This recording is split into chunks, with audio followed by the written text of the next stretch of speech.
Magandang hapon mga kasimpleng buhay. Dahil hapon na, balak kong mag-transfer na ng kamatis dahil ito yung may time dahil nag-leave ako ngayon. So may oras akong mag-transfer ng kamatis. Gaya ng sinabi ko ng lahat. Siya nga po pala, kamusta kayo lahat sa inyong mga kinauupuan, yung mga time na manood. Sana hindi po kayo magsawa, lalo na po yung aking mga subscribers. Sana dumami pa po kayo. Salamat po sa inyo. Natutuwa ako at dumadami na nanonood sa aking mga vlog tungkol sa simpleng pamamaraan ng pagtatanim, may mga simpleng pamumuhay na aking gawain. Salamat po. So tara, samahan niyo po ako. Mga alas 5 na ng hapon na ako mag-transfer. At syempre, bago ako mag-transfer, i-ready ko muna yung aking mga gagamitin kagaya ng container, yung mga pagsabit na pako, mga tali, ganyan. Lalo na yung lupa na aking ihahanda para mabuhay yung kamatis. So, ayun na nga't may nakikialam ng boss. Ayan. Ganyan lang po palat niyan pero ginagamot ko na po. Ito naman may nakain lang na allergy sa kanya. Doon ka na, okay na. Doon na, okay na. Nakakiss na kayo. Sige na. Para matapos ko itong ginagawa.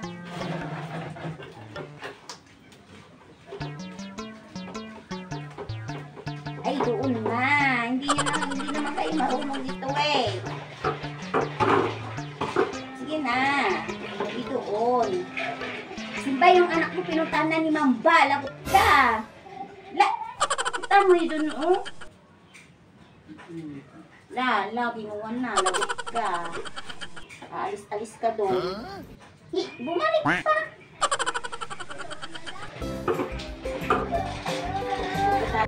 Any available size po ng ganito pang 2 gallons or 1 gallon. Pwede na tamnan na kamatis. Kasi pag sa maliit na, hindi po niya kakayanin kasi yung ugat gagamin yung spread yun.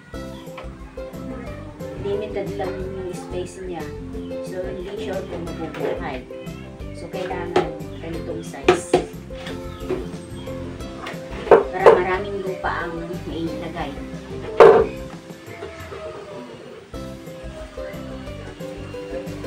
So, dahil wala tayong panali pa, pang temporary lang muna.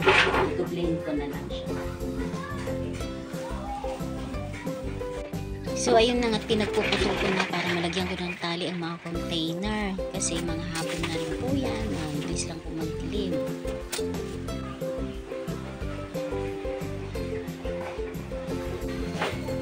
So, ganito na siya. Tapos na. Ilalagay na lang natin yung pako na pagsasabitan. Tapos lagyan ng lupa.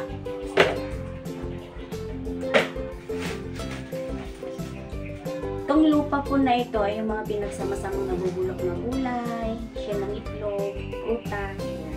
May kunting lupa, naipon lang po siya. Anong galing sagana sa nutrition yung lupa.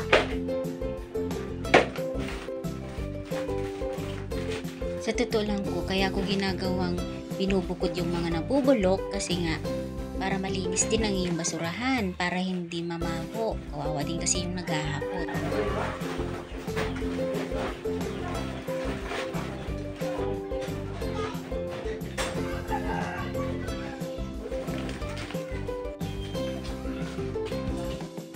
At ito na nga, tinatansya ko na saan ko ilalagay yung pako. Kaliwitin na natin para mabilis-bilis. Dahil mabilis talagang magdilim. Ayan, aabutin na naman tayo ng gabi dyan. Sa totoo lang po, nakahiligan ko talagang maghalaman. Kung may paraan, ginagawang ko ng paraan.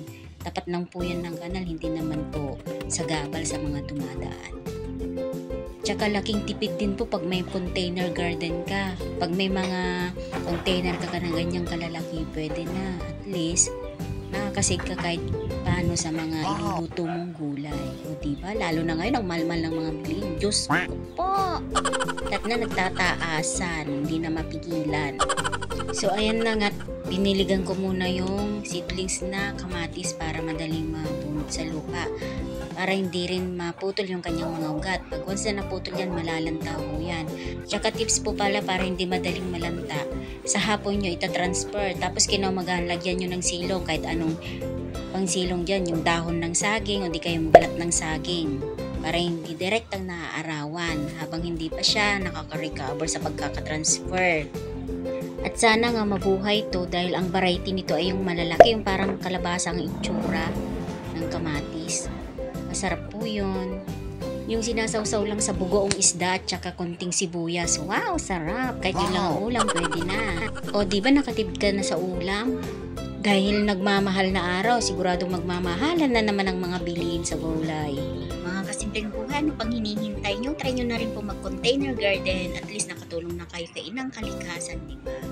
Yung mga container, pwede rin hingin yan. Huwag nang kailangan bilhin. Or hindi na kailangan bilhin. Mamulot lang kayo dyan, hindi kayo manghingi. Diba?